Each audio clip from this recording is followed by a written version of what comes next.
Okay guys, this next fly I'm going to tie is a really killer fly. It's a little more advanced, so I'm not going to be doing a instructional video so much on it.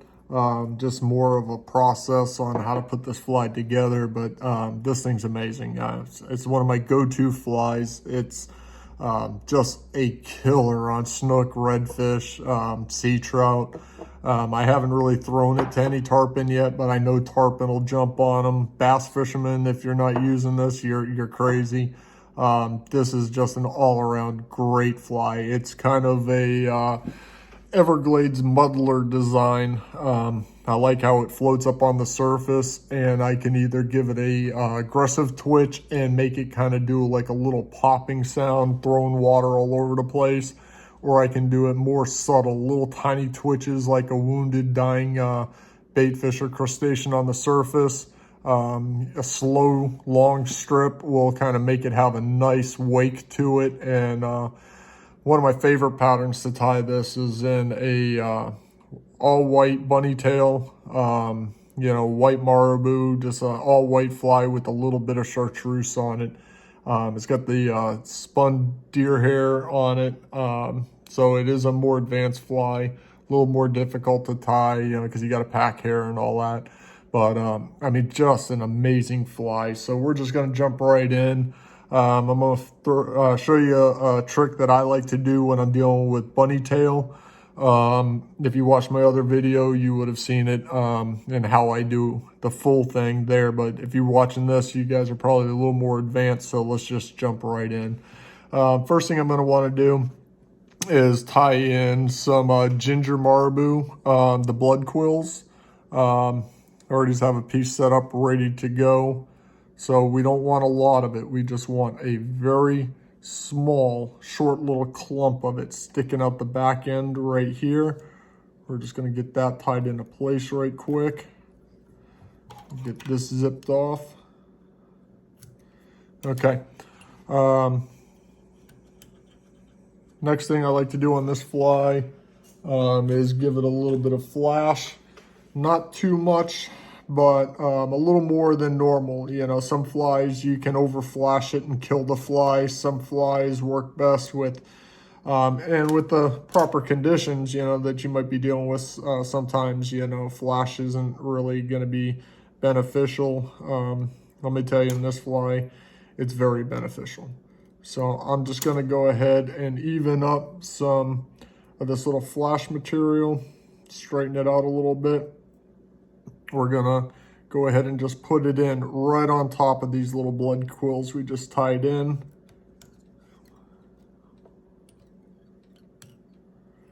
Get that zapped in. We're gonna go ahead and fold this back over and tie it back in. That's about all the flash we need. On a lot of these like gurgler, muddler patterns, the fish is underneath looking up at it.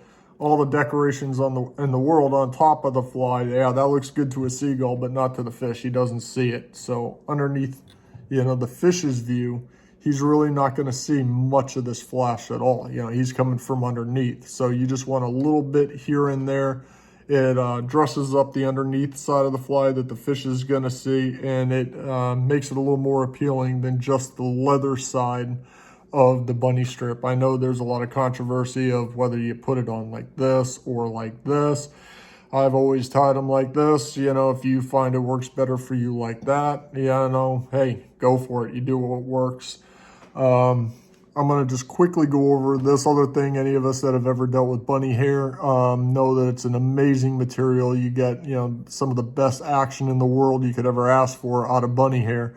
But it has a tendency to want to foul and, get wrapped up in your hook. So what I've figured out to combat that is about a third of the way down on the bunny strip, I poke a little tiny hole with the point of my scissors, and I insert a piece of like 40, 60 pound mono through it. Once I get it all the way through, use your lighter and melt the end of it so you get that little ball going right there. That ball is a little bit too big to pull through that small little hole that we put through there. And let's see if you can see that. Okay. So the hair covers that all back up. You don't even see that little ball. But that's going to keep this part stiff and hanging out the back. So this part of the bunny will go all over the place. You bend the hooks down here and it almost never fouls. So another thing I like to do when dealing with bunnies, because it is very easy to end up with it doing like this when it's done. Let me see if I can get a picture so you guys can see where your material's not laying down flat against this. So you kind of want to, what I like to do is bend it backwards. When you bend it backwards, it makes everything line up nice and straight. So we're going to go ahead and get that tied on and get moving on this fly a little bit. We're just going to set this down right on top. A few quick wraps.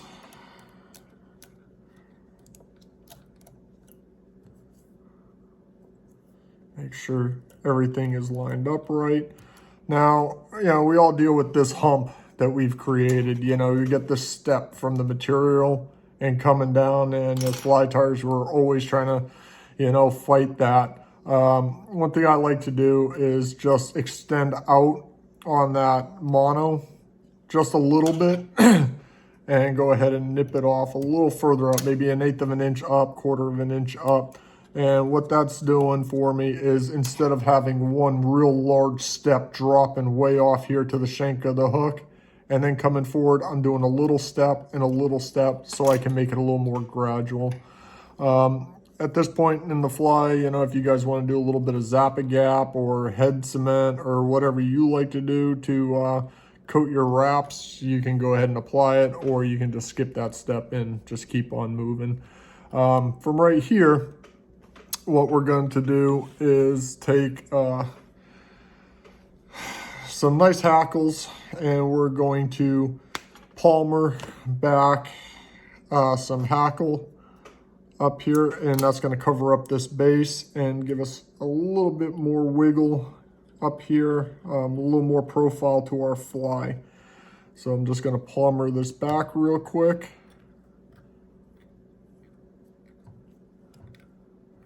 Just kind of pulling it back as I go. I want all these nice little legs sticking out so they can wiggle all over the place and give a lot more action to this fly. And we're almost there, and we're good. On the my favorite pattern that of this particular fly that I like to tie, this is where everything would be white, but the hackle would be the chartreuse hackle, and that white, all white with that little bit of chartreuse. Man, I'm telling you, that turned out to be my go-to fly for redfish anywhere, either on the flats or when they're out hanging out right in front of the mangroves.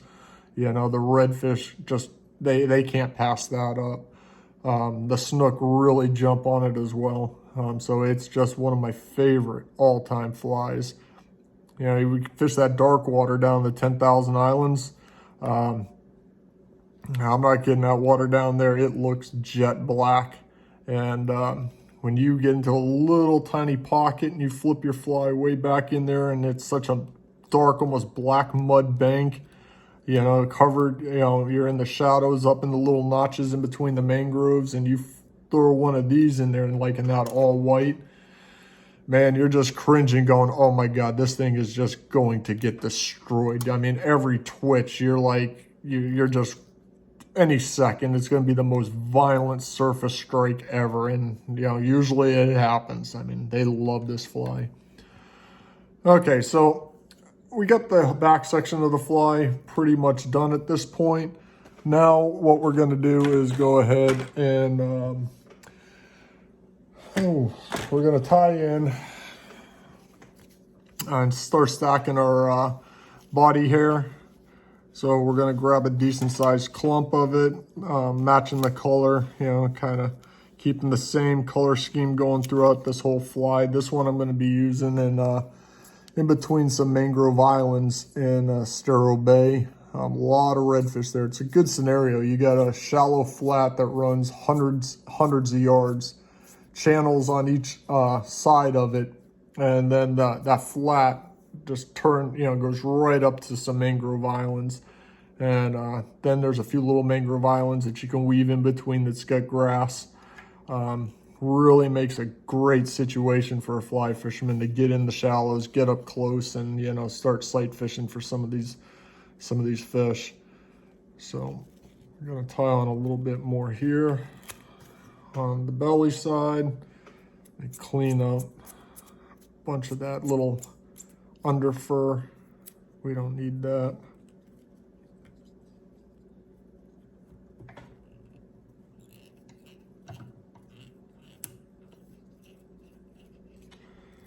All right. I don't use the hair stackers like the freshwater dry fly tires use and everything. I mean, I have used them in the past, but really this deer body material that we're using is long enough that all of it's going to be getting trimmed off shorter anyways, because there's no way I'm going to leave this thing this bulky. So it doesn't really matter. It is important to try to get some of that under fur out of there. That stuff just adds extra buoyancy. It doesn't wrap right. It won't stack right. It's good just to get that stuff out of there.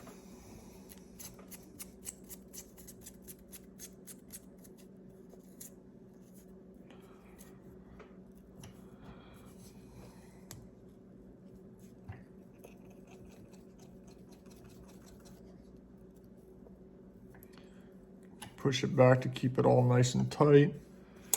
Throw in a few more clumps. This isn't one of the fastest flies to tie, but it's a good one.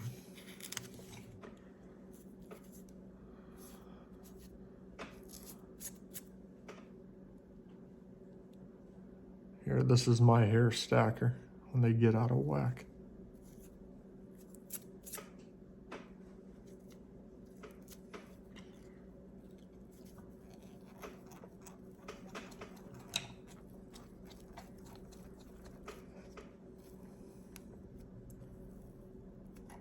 All right, we'll do one more clump and we'll be ready to move on.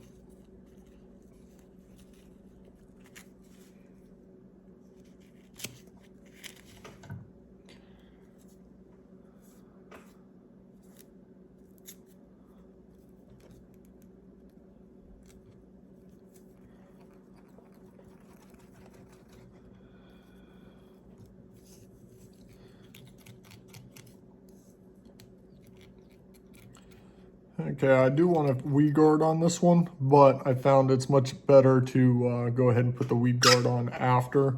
I go ahead and get everything trimmed down. It just makes life a lot easier for me. If you guys put your weed guard on, then go ahead and start snipping, whatever works for you. But there we go, whip finish. We'll snip it off right there. Okay, so as you can see, we've got a very fluffy fly going here. We're gonna go ahead and trim this off and start getting the head shaped out the way that we want it. So I'll put it back in the vise. And for the belly, I like to go ahead and just trim it using a razor blade.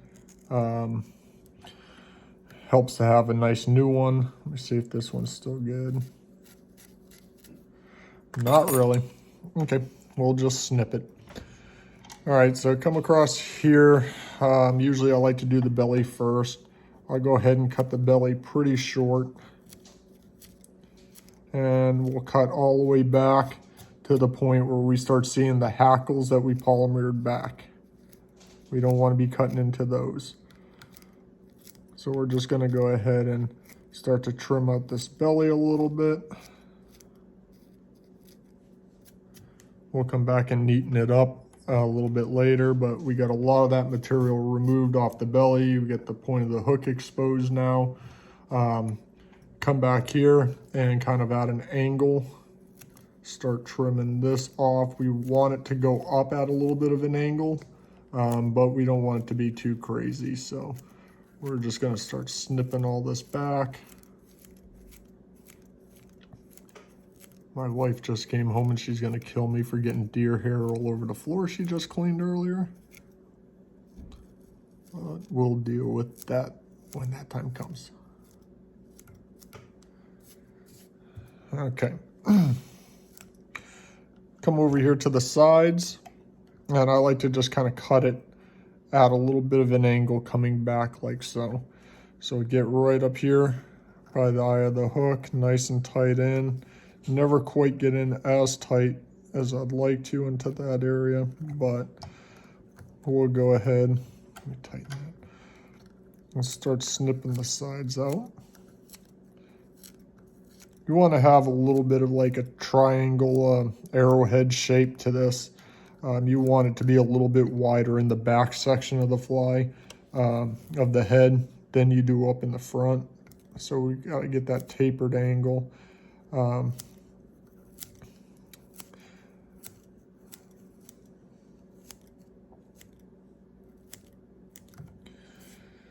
Okay, so now we kind of got the general shape cut into it. So now we're going to want to go back and fine tune it a little bit. You know, we're going to want to come back here, and I usually like to take the fly out of the vise for this part. So now I can angle it in here nice and tight, clean up around the eye of the hook a little bit, some little snips. We're gonna go ahead and neaten this up, even up all these hairs. Usually this part works a lot better with longer scissors too, because you can go ahead and cut a longer section to the same length in one snip instead of got to be like a barber to be able to do it with the smaller scissors.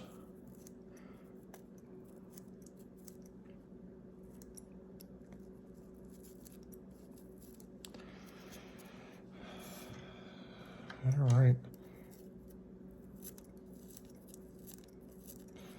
And this is the most important part of this entire fly. We can get all the way to this point and totally screw it up right at the very end, which I've done a million times. I'll probably do this time because I'm not used to filming it, and I'm just used to sitting there tying it. But in the sake of keeping a YouTube video short, you know, I'm kind of rushing along.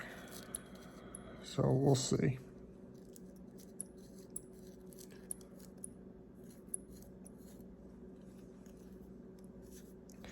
Even out some of these hairs here on each side of the hook. Okay. And I do want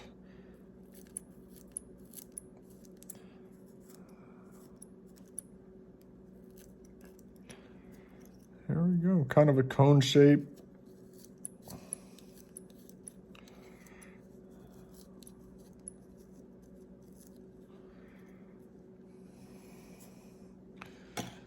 There you guys have it. This fly right here will do some serious damage out on the flats.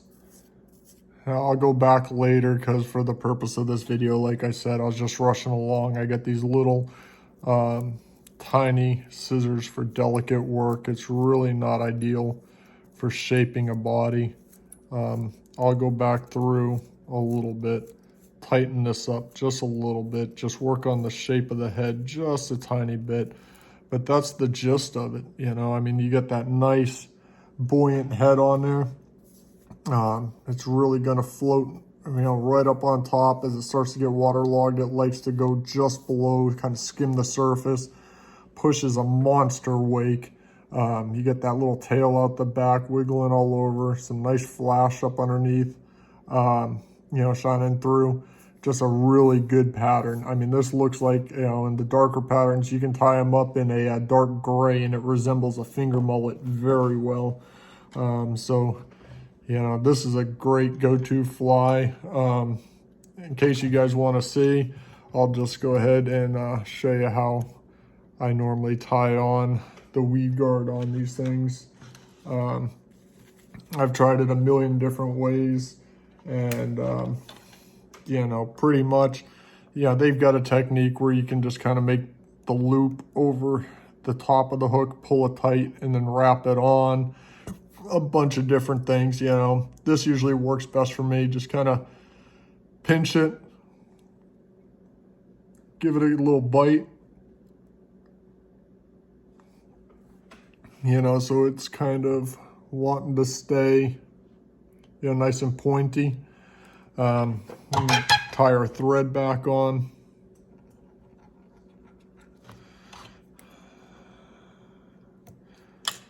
Flip the fly upside down. Let me angle it. There you go. Now what I do is when you bite it down, it does make the material have a little bit of a ball. Can't really see it. It flares up and down a little bit here on the point. So that really helps with your thread locking in. And I'll line up that edge just behind the opening of the eye of the hook. I'll go ahead and do a couple of dozen tight wraps right there. Now it's kind of locked to the hook. Bend it back. We can do a little crisscross, locking in each individual leg of this weed guard. A few wraps doing that.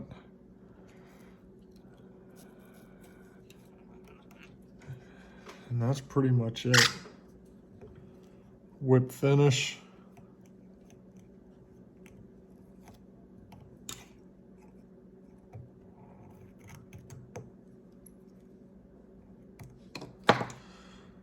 Bring them back just behind the point of the hook.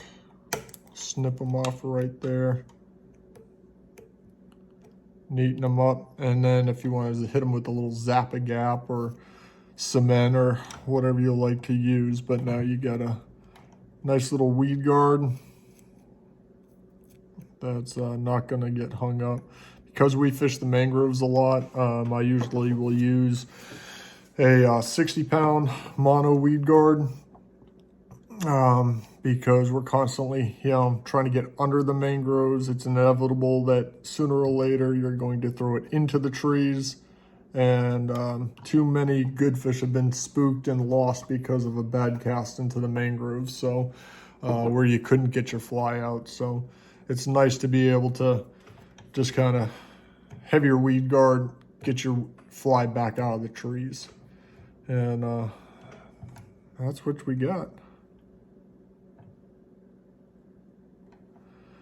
All right, guys, thanks for watching. Make sure you hit the like button and subscribe. It'll help grow this channel. I might be able to start doing some giveaways and maybe every once in a while take one of my subscribers out on a fishing trip and going and doing what we all love to do. All right, guys, take care. See ya.